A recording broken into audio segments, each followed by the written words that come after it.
Well, hello there everyone, and how are you guys today? Well, I quickly wanted to hop in to tell you guys something very interesting. On June 3rd, just in 2 more days, on Monday, on June 3rd, Monday, specifically anywhere between 5 a.m. and 5:26 a.m. Eastern Standard Time, you'll be able to see what is called a planetary parade. Now, I know that sounds literally fun. It's a cool name, honestly, a planetary parade, but just as the name suggests, it is planets that appear to form a line in the sky. And this is usually only be able to see during sunrise or sunset, because during the day it is way too bright with the sunlight that you're not going to be able to see any planets. However, even though there are 6 planets aligning, really any planet after Saturn is too far away for us to be able to see. So really that minimizes the amount of planets we can see. To be exact, the planets that we will only be able to see is Saturn and Mars, 2 out of the 6 planets. However, that doesn't change the fact that all the other planets are aligned. Hold on, I am trying to pull it up real quick. Okay, here it is. So the 6 planets all together in the order that they appear is, I'll even have a picture right here, is Saturn in Pisces, Neptune also in Pisces, Mars in Aries, Uranus in Taurus, Mercury in Gemini, Jupiter in Gemini, and both Venus and the Sun in Gemini. Now that means most of the planets are in Gemini. God, how much am I going to get paid for saying Gemini today? But the thing is that the planet that leads this parade is going to have the most significant impact, which is Saturn, that is ruling. And funny enough, because we are just recently coming out of the Pisces age and into the Aquarius age, which is an air sign, and the sun just happens to be in Gemini, which is also an air sign, this is very important to signify a change within how we perceive, I guess, money, and also how we value technology and connections between around us. And you're probably like, what do you mean by value and money? Well, the thing is, if you see right here, the sun is making a conjunction with Venus on this exact day. And if you know anything on this channel, I have been talking about how Venus deals with food, how we pleasure ourselves, the things that we indulge in that's going to bring us joy and pleasure and things that we love.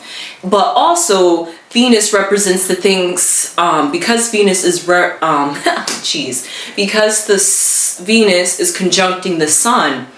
Actually, the way this happened is the sun was right here, and here is Venus playing catch up to the sun. So actually, in reality, the Venus is looking for this transformation.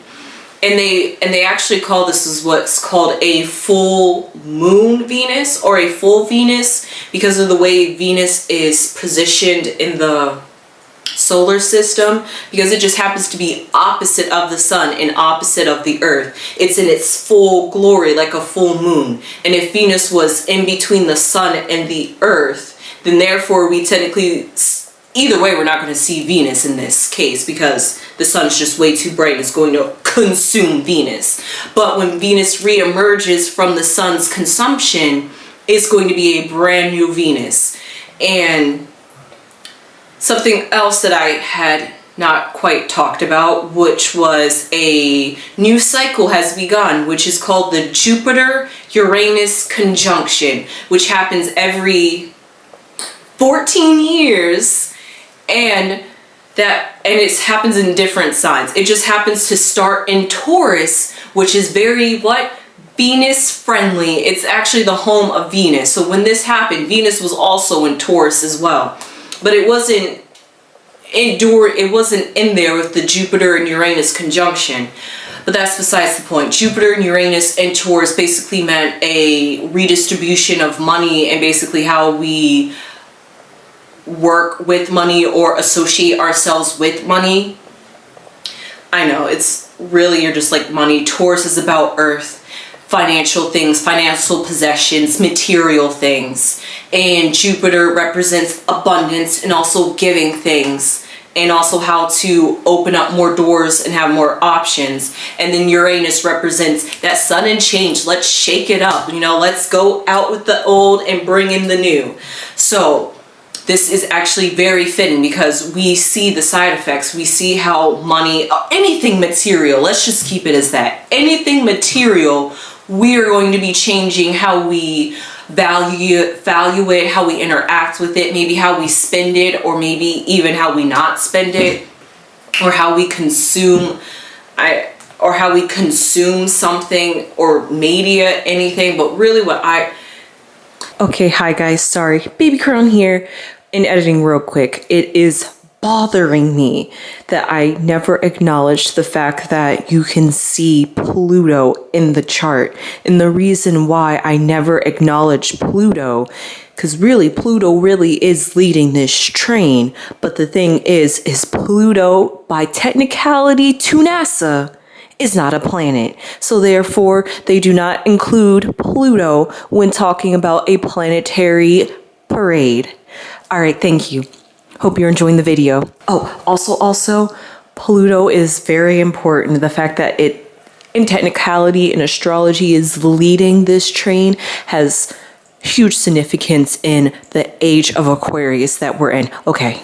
Speaking of media, this is actually very important because Saturn rules the train, or basically the start of this parade, and we end the parade with the sun. Saturn represents society and societal standards and things that we put boundaries on, or boundaries have been put on us. And also it represents how far we are willing to go before we say there's nothing else that we can do, which Uranus teaches us. There is always something after your boundaries. You just have to be able to willingly step out of these boundaries.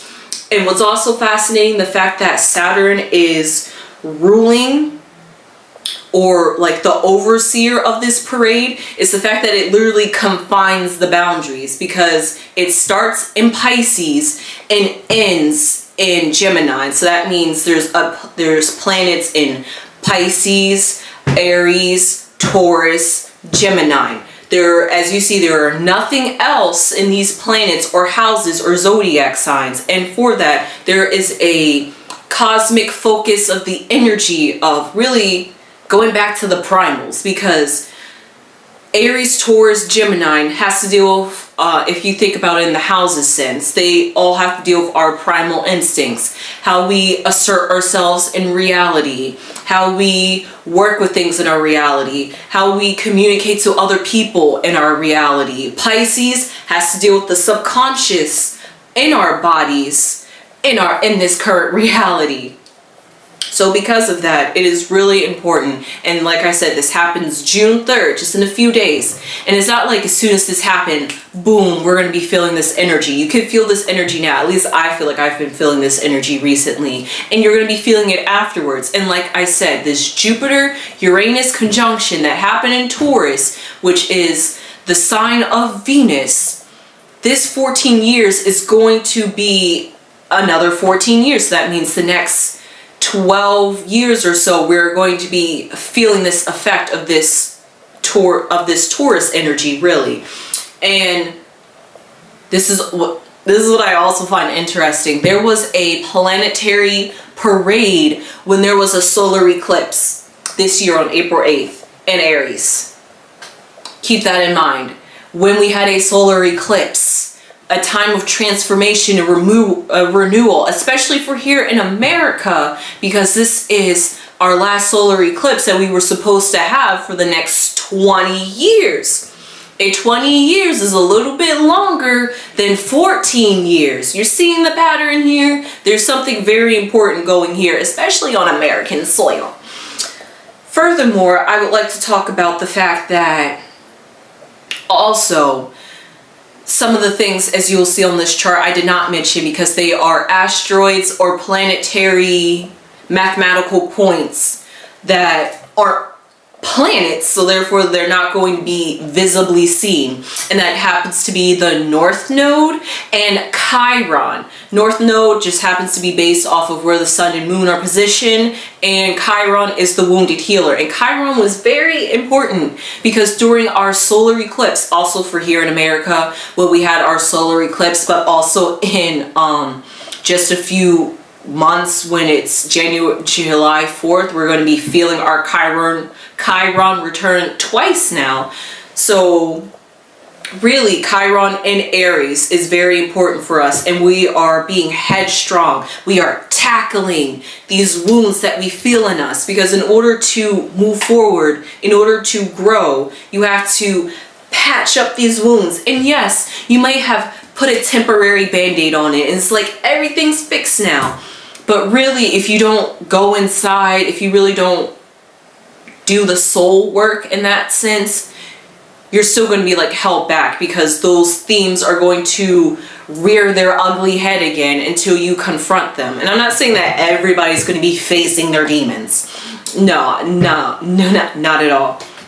What I really mean is that some of us, more than others, or within the course of the next 20 years even, we could be going through this, because this is energy. It takes a while for energy to penetrate Earth, especially because there's so many of us on Earth. It has to make its way through all of us before it can start to be felt, because it's almost like a resonance, or like they say, two heads are better than one. So therefore, instead of one person experiencing it, two people experiencing is going to amplify the energy. Let's see if there's anything else I want to talk about. This planetary parade. Speaking of Mars, how funny. You're able to see Mars, and Mars is conjuncting Chiron. So even though if you're able to see this at the very horizon, right before the sun rises, Saturn, if you look in this chart right here, is going to be like at the zenith, like right at our head. Like all you would have to do is just step outside of where you live. If you live in the northern hemisphere, look up and you'll see Saturn right above your head, dousing you in energy. Think about that for a second. And then if you just look slightly off to the east coast, you'll be able to see Mars, and just intuitively know that while you're looking at Mars, somewhere around Mars is Chiron. So you're looking at the asteroid as well. And then just know that that space in between, you might even be able to see the new moon as well, because it will be just slight crescent, because the moon will be in Taurus while the sun is in Gemini. So therefore, it's enough gap for you to slightly be able to see the new moon. And with that, if you see, there are some planets that are surrounded by the new moon. Just happens to be Neptune. Hold up. It just happens to be, oh, how funny. Mars will be right next to the moon. So even there, that emotionally is going to connect us as well, especially because this is in Taurus. The moon is in Taurus, the sign of Venus. It's just Venus everything. It's just Venus central this June 3rd on a Monday. And a Monday is a moon day. So therefore, the moon is going to be enhanced on this day. And this moon just happens to be making a conjunction with Mars and Chiron, which really, Chiron won't be visible, but Mars will be visible, and hopefully the new moon will be visible. So therefore, you'll be able to see this energy metaphorically. You're going to be able to see this energy, and just know that it's literally like a train. It's kind of cool. You'll see like it slowly move in the sky. Of course, if the sun wasn't there, you would also be able to see it set too. But because of that, if you think about it, when all the planets are above the horizon, there's literally no planets underneath you. Your feet is basically planted in space, and everything you need is above you. And when everything is above you, that means everything is illuminated, it's consciousness, and also something tangible, because it's above ground. If it's below the horizon, it's subconscious, it's untangible, and it also represents a foundation. So therefore, that shows you a little bit of importance on how the fact that when the sun is beaming at its brightest, literally there's no planets underneath us, and therefore our foundation, we're going to have to make that switch. Instead of having our foundation below us, we're going to have to move our foundation and look upwards, instead of like I guess the best way that you could say it is as above, so below. So while we're looking up at the stars above us and seeing what's going on in the airwaves, basically, because this isn't an air sign, then mentally the airwaves and the vibrations and the frequencies are going to be hitting us during this time. And to end this off, on this day, there were two powerful, today, day of this recording, there were two powerful X-flare solar flares, and I so hope, please let there be a solar flare on June 3rd, and let it be an X flare, because that means that energy not only is going to be coming off of the sun, but it's going to hit Venus. And then when it hits Venus, there are some other planets in that general direction is also going to get that energy too, because it won't be Earth direct, because there's no planets behind us. Literally all planets are in front of us basically, and not behind us. And that's also important too, that I know it's hard to really see in the birth chart, but if you look at it in 3D, because every planet is before the sun, then that means when the sun rises, and that means for the next couple of months, until these planets can disperse themselves again throughout the birth chart, all the planets are in front of us instead of behind us, speaking of Earth. So that means everything we need, we can stop looking behind us. Earthly, we can stop looking behind us, and earthly look forward. Almost be like tunnel vision in that sense, because there's nothing else to look at. Keep your eyes focused and locked on. And that's a very strong energy to have, especially because we're in the new age of Aquarius, which is also an air sign. So therefore there's just so much energy, so much frequencies. I really have to do a video about frequencies and how frequencies affect us. But all that to be said is, hopefully you guys get to see this on June 3rd. And if you don't, that's okay. You'll still feel it inwardly, around a few months later, you'll feel it. And the earth will feel it, because there's a speaking of a new earth, new age, new consciousness, a new shift in era, if you want to even think about that, because we're really entering the technology age, which just happens to be ruled by air signs like Gemini and Aquarius. But we'll leave that alone for now. So with that being said, I hope I covered everything, and I hope I got you guys informed for what's going on in these next couple of days. And with that being said, oh wow, funnily enough, I'm doing this video on a Saturday. The Saturn, which is very perfect to lead this train in and lead this knowledge in. So with that being said, I hope you guys enjoyed this video, and hope you're just a little bit more consciously aware about what's going on with these planetary alignments and planetary parade. Sunflowers!